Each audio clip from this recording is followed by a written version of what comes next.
ఇక ధనుస్సు రాశి వారి యొక్క ఫలితాలు. అయితే ఈ పక్షంలో మీ గోచార గ్రహగతులు చూసుకున్నట్లయితే గనక అనుకూలమైన వాతావరణమే కనపడుతుంది. ముఖ్యంగా సేవా కార్యక్రమాల్లో పాల్గొనడం కానీ, ఇష్టమైన వాళ్ళతోటి శారీరక కోరికలు తీర్చుకోవడం కానీ, లేదా ఆకస్మికంగా దూర ప్రయాణాలు చేయడం కానీ బాగా లాభిస్తాయి. ఇంట్లోనూ బయట కూడా మీకు చక్కని ఉత్సాహము, ప్రోత్సాహము ఖచ్చితంగా లభిస్తాయి. అందరూ మీకు సపోర్ట్ చేస్తారు. ఏ పని ప్రారంభం చేసినా సరే ఆటంకాలు లేకుండా ఆ పనులు తొందరగా పూర్తవుతాయి. అలాగే వ్యవసాయం పట్ల ఆసక్తి, మొక్కలు, పాడి పంట వాటి పట్ల ఆసక్తి బాగా పెరుగుతుంది.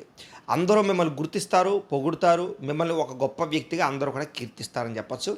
అలాగే మీ ప్రదర్శన, మీ జీవన విధానం మార్చుకోగలుగుతారు. ఇంకా ఆధ్యాత్మిక చింతన, దేవతాలయ దర్శనాలు చేయాలన్న తపన, తీర్థయాత్రలు చేయాలన్న తపన బాగా పెరుగుతుంది. వెళతాలు కూడా కుటుంబ సభ్యులతో ఎక్కువ ప్రయాణాలు చేస్తారు. ఇంకా పదవులు కానీ, కీర్తి ప్రతిష్టలు కానీ పొందడానికి ప్రాకులాడతారు అని చెప్పచ్చు.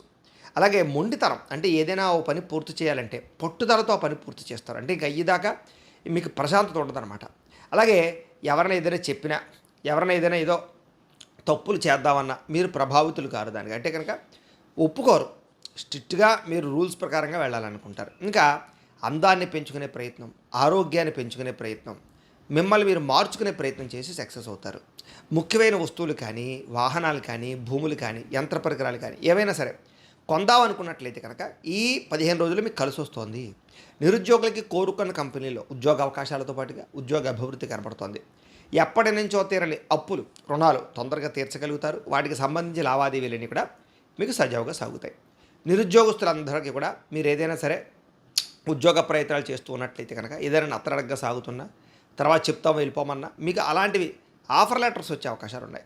ఎప్పటి నుంచో తీరని కోరికలు కానీ, ప్రేమ కోరికలు కానీ, శారీరక కోరికలు కానీ, భోగాలు కానీ అనుభవించగలుగుతారు. భార్యాభర్తల మధ్య సంబంధ బాంధవ్యాలు పెరుగుతాయి. రిలేషన్షిప్ బలపడుతుందని చెప్పొచ్చు. ఇద్దరి మధ్య కూడా సఖ్యత ఏర్పడుతుంది. ఉద్యోగస్తులు కూడా అనుకూలమైనటువంటి వాతావరణం కనపడుతుంది ఉద్యోగపరంగా. అలాగే నూతన విదేశీ విద్యా అవకాశాలు, ఉద్యోగ అవకాశాలు అభివృద్ధి కనపడుతుందని చెప్పొచ్చు. నూతన గృహయోగము, వాహన యోగము కనపడుతున్నాయి. అలాగే ఉద్యోగపరంగా కూడా చాలా అద్భుతమైన మార్పులు కనపడుతున్నాయి. అప్పు చేసైనా సరే పెట్టుబడులు పెట్టి చాలా తొందరగా మీరు వృద్ధిలోకి రావడానికి ప్రయత్నం చేసుకోగలుగుతారు. వ్యాపారాల్లోనూ కంపెనీల్లోనూ పెట్టే పెట్టుబడులు వృద్ధి అవుతాయి. సమయానికి అవసరానికి డబ్బులు చేతికి అందుతాయని చెప్పచ్చు. విద్యార్థులు కూడా అనేక విద్యల పట్ల ఆసక్తి, క్రమశిక్షణ, క్రీడలలో నైపుణ్యతతో పాటుగా స్పోర్టివ్గా ఉంటారని చెప్పచ్చు. అలాగే తోటి విద్యార్థులతోటి కలిపి చదువుకోవడానికి ప్రయత్నం చేస్తారు. ఉద్యోగస్తులకి విదేశాల్లో ఉద్యోగాలు చేసే వారికి అవకాశాలు ఉన్నాయి. అలాగే ఆల్రెడీ స్వదేశంలో ఉద్యోగం చేసే వాళ్ళందరూ కూడా ఉద్యోగ వ్యవహార విషయాల్లో చురుగ్గా పాల్గొనగలుగుతారు. సమస్యలు పరిష్కారాలు అవుతాయి. ఉద్యోగాభివృద్ధి, స్థానబదిలీలు, ఇంక్రిమెంట్లు, ప్రమోషన్లు సునాయాసంగా వస్తాయి. స్త్రీలకి అందం కాపాడుకోవాలన్న తపనతో పాటుగా కుటుంబాన్ని సరిదిద్దుకోవాలన్న తపన, ఆర్థిక ప్రగతి, కొంత నమ్మక ద్రోహానికి గురయ్యే అవకాశాలు ఉన్నాయి. కాబట్టి ఎవరిని పడితే వాళ్ళు మాత్రం నమ్మకండి. వ్యాపారాల్లో ఆశించిన దానికన్నా ధనప్రాప్తి కనపడుతుంది. కాబట్టి వ్యాపారాల మీద శ్రద్ధ పెట్టండి. వ్యాపారంలో లాభాలు ఖచ్చితంగా పొందగలుగుతారు. కాబట్టి వ్యాపారపరంగా అనుకూలమైన వాతావరణం కనపడుతుంది. అయితే ఏమైనా కూడా ఒకసారి మీ పర్సనల్ జాతకం కూడా ఎలా ఉందో ఒకసారి చూపించుకుని, ఏదైనా దోషాలు ఉంటే వాటికి పరిహారాలు చేయించుకుని ముందడుగు వేసినట్లయితే మీకు రాబోయే రోజులు శుభప్రదంగా ఉంటాయి అని తెలియజేస్తూ